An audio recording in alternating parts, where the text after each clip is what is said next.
Dylan, it was a great day for you guys. I think everyone sort of had ups and downs. Why was it so challenging? Yeah, I guess very shifty, like sort of bigger, long oscillations with some bandy stuff, and yeah, I guess it's quite an interesting one to come out top. It didn't feel like we had the best day out there. And was it difficult with the sort of configuration? Obviously the light spots are really light, but then it got quite windy out there too. Yeah, it was great racing on the 80-metre wing, but difficult, yeah, as you say, in the light patches, difficult to land the jibe sometimes, and yeah, we found ourselves on both sides of that fence. And, you know, I think that bottom gate got a little bit hectic at times. Did you have any close moments with any boats? Yeah, we had a close one with the Aussies. They tried to lock us out. We managed to sneak in there, luckily. So, yeah, plenty of wild moments with the Leeward. We saw the Danes, I think, not turn up at the Leeward gate in front of us, which was nice of them to open the door. And how do you enjoy those sort of shifty, gusty conditions? It looks like you kind of find a nice groove out there. Yeah, it's great racing on when it's, you know, you're powered up on those wings and shifty in Saint-Tropez. It doesn't get much better. It looked like the starts were so challenging, but you kind of had the best out of the bunch. How did you do such a good job of that? Yeah, I think we obviously struggled a little with Sassanids, so we put a bit of work into the starts between these events. Really happy with how the first three unfolded. Felt like we got pretty unlucky on a couple of them just with the way the puffs filled to not be leading at Mark 1, and then the last one super tricky with that massive right hand pressure in the middle and just nothing at the back of the start box. So yeah, interesting to go back and look and see what we could have done in that one, but really happy with the progress and cool day's racing. It was such an erratic day of racing, but I guess could you learn throughout the day what the patterns were? Yeah, I think you definitely learned a bit as it went on, but the range was huge on the shifts and just how they were filling in over the race course. So yeah, it was definitely super tricky, and you just had to make the most of whatever came to you. And that last race, around the mark with the Australians, they got a penalty even though you gave them room. I guess talk us through that sort of mark running from your perspective. I didn't actually know they got a penalty. It's a bit weird if they did, well, they didn't have to go behind us. But we obviously had the Swiss just about run us over, which seemed a bit random why they wanted to, not give way to a starboard attacker.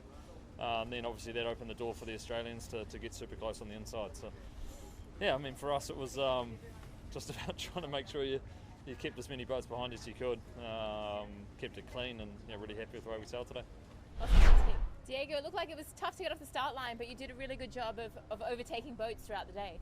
Yeah, we had some three, I would say also okay starts. It wasn't easy on the start box today. It was changing a lot and many boats were stuck there. So yeah, even though we didn't start super well in the two first ones, we were in the fight to be able to do a good race, and we sailed good races from there, no? And yeah, we had a good start on the third one and the complete opposite on the fourth one, no? Bad race on the fourth one, but yeah, I guess everyone had a bad one today. We are in the fight, and that's where you want to be in day one. Do you feel better? Obviously, I mean, Sassanids was so challenging. You still got another day tomorrow, but did you feel like you found more your groove here in Saint-Tropez?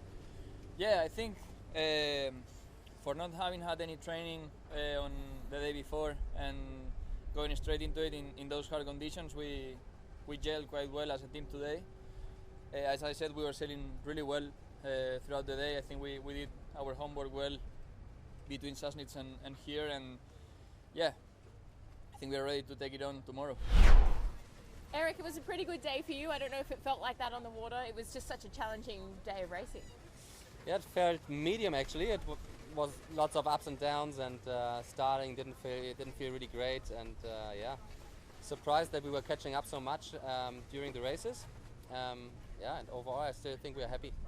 It was so shifty and gusty. Does that feel like a little bit like an offshore at home in Sassanids? Exactly, it was Sassanids too. Very, very shifty, very gusty, and in the end,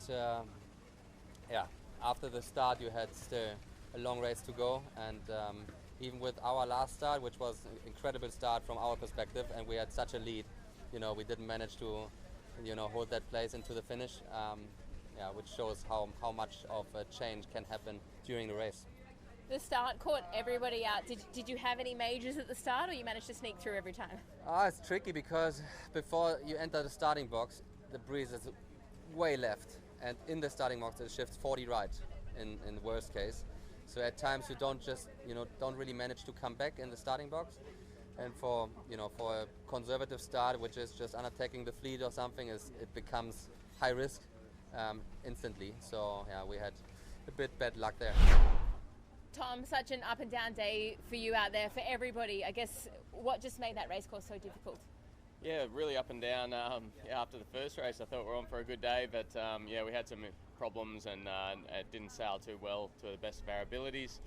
It was tough. The wind was super up and down. We'd have 25 knot gusts and then you'd have 5 knots. So it was just really challenging. Obviously the starts were just chaotic from all angles, and it looked like you were going to have a really nice last one, but did an amazing job to sort of work your way back through the fleet. Yeah, unfortunately we had no data or wing screens or anything in that last start, and so we were relying on our coach to relay how much time to the start, and yeah, we thought we were going to be clear, but unfortunately we broke the start by 0.4 of a second. But then we got back into the race, which was nice, and got a decent race. So yeah, it was a really up and down day, and yeah, we didn't really sail to the best of our ability, unfortunately. It sounds like obviously a frustrating day, but you're definitely still in the mix going into tomorrow. Does that give you sort of confidence that it's going to be a completely different day tomorrow? Yeah, completely different day. We've just got to, if we go out there and have 3 good races, we know we'll do well. But it's really just focusing on ourselves, no one else. The points will be what the points will be. We've just got to have a good race. Awesome, thanks Tom. Awesome, thanks. Quentin, it was such a challenging race course out there. I guess, why was it so difficult? Yeah, I think shifty wind firstly, and super gusty. Like the last start was strange. Like the whole fleet was expecting a nice left shift, I would say, and it's exactly the opposite that arrived, fully right, and yeah, it was a big mess. So I think the whole day was like this, and yeah, I was a bit out of phase all the day. It's not a disaster, but we're still alive for tomorrow, but I need to regroup for tomorrow. Yeah, how hard was it to sort of predict what was happening? It sounded like it was pretty hard to do that. Yeah, I think as soon as you were out of the start, it was okay, but from the start to M1, it was kind of a big mess, and yeah, I think we didn't have the, how do you say, the luck we were expecting, and some of the time we were locked in with the Brazilian doing a penalty, and yeah, some of the details that you are not happy. Nikolai, super tough day out there. Obviously the starts were just wild. How did you fare out of the 4 of them out there?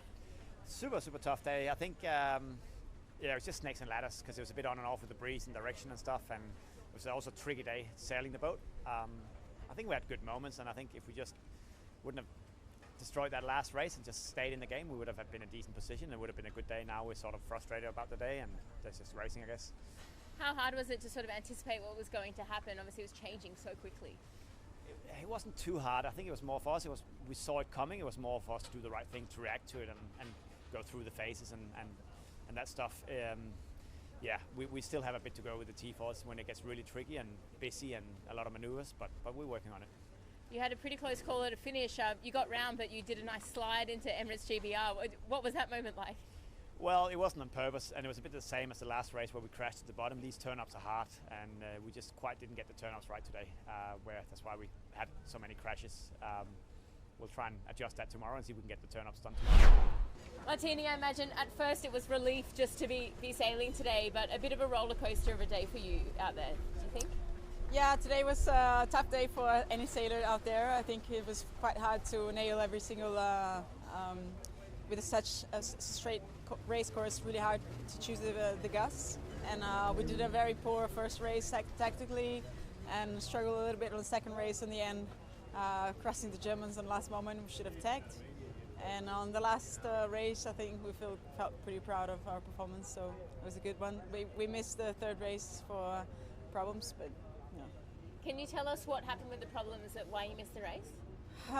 Yeah, we had an O-ring explode, so we had oil through all the starboard hull. It wasn't super nice. And first race of the day, you had an awesome start.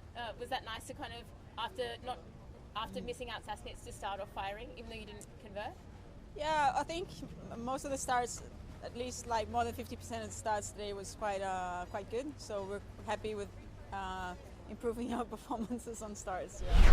Bridgie, congratulations, your first race win here at SailGP. That must feel pretty nice. Yeah, absolutely. We are super happy. I think the team did a great job, and yeah, we can't be more proud than what we achieved in these winning races. But of course, we didn't have an amazing day. We had some up and downs.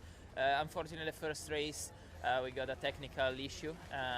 Couldn't move the wing anymore, and that had been a bit of a shame.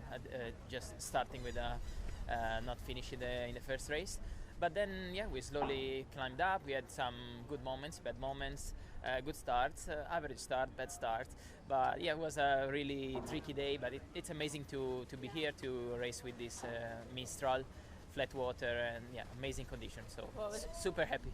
It was up and down for everybody, but you had a big nosedive before the racing started. What happened there? Yeah, so yeah, we had a bit of a moment. A strong gust came in, and we were flying a bit too high. We stuffed it pretty hard. At the first moment, I was a bit scared for Kyle because he fell in front of the net. So we asked for a medical assistance, but after that, everything was solved except for the boat that had a big damage. We had all the short team and the tech team came on board and solved the issue. We just asked for a minute delay, and everything was solved. Of course, it was not the best to race with just such a wrapping around the fairing, but yeah. Giles, it just looked those starts were not where you wanted to be today. No, certainly 3 of the 4 were not. One of them was, but not the other 3. Well, why was it so difficult for everyone, not just you? It was difficult, and I think we certainly proved that there was ups and downs out there. I think you saw that in the fleet. Unfortunately, we saw a lot of the downs. So yeah, we're somewhat broken by that this evening. It's fair to say. Yeah, it was just super puffy, super up and down. I think our first start kind of sums it up quite nicely with us on port, attempting to enter as the fleet normally does, and we just had no wind. And 30 seconds later, it was blowing 25 knots. Yeah, we just didn't get it right. And then in the other 2 we got wrong. We just got locked out at the windward end. One of them we were tacking round, and the other one we were held out with the Kiwis. So yeah, tough. And yeah, and then we threw in a load more errors around the racecourse as well. So that there's plenty of frustration in the North Star camp at the minute, and we got a lot of work to do. Taylor, tough day for you guys, obviously missing a race. What happened to your boat in that race? Yeah, always frustrating missing a race, and kind of due to a failure that we didn't really have any control over. So yeah, missing race 2 is disappointing for sure, and yeah, it's but overall tricky day. It was so tricky. Did you get caught out at any of those starts, or did you manage to navigate? It looked like everyone made it look hard. Yeah, I think that just the velocity and the change of wind direction was making it really tricky in the start box today, and we ended up having to tack and jibe around in one of the races, and put us on our back feet, and yeah, so we got to be better for sure, and be more aware of what's to come, and yeah, I got caught off the foils in one of the starts as well, so yeah, I put my hand up. I got to be better about acknowledging when that's going to happen. How hard is it, I guess, once you're in the race? It was so erratic to kind of be sailing the boat at an optimum level, but also trying to pick those massive shifts that were hard to predict. Yeah, again, just like the nature of the breeze today was wild. I think we had 30, 40 degree shifts and probably 10 to 15, not velocity changes all at once. So, but that left the door open, and we took advantage of that a few times, which was nice, and came back into a few races. So, yeah, it was good. I think once we were up and going and got off the start line, we were sailing the boat quite well. But yeah, there's some work to do in the starts tonight for sure. We're gonna get through them. Seb, super tough day for you guys. I guess, where did you come unstuck out on the race course?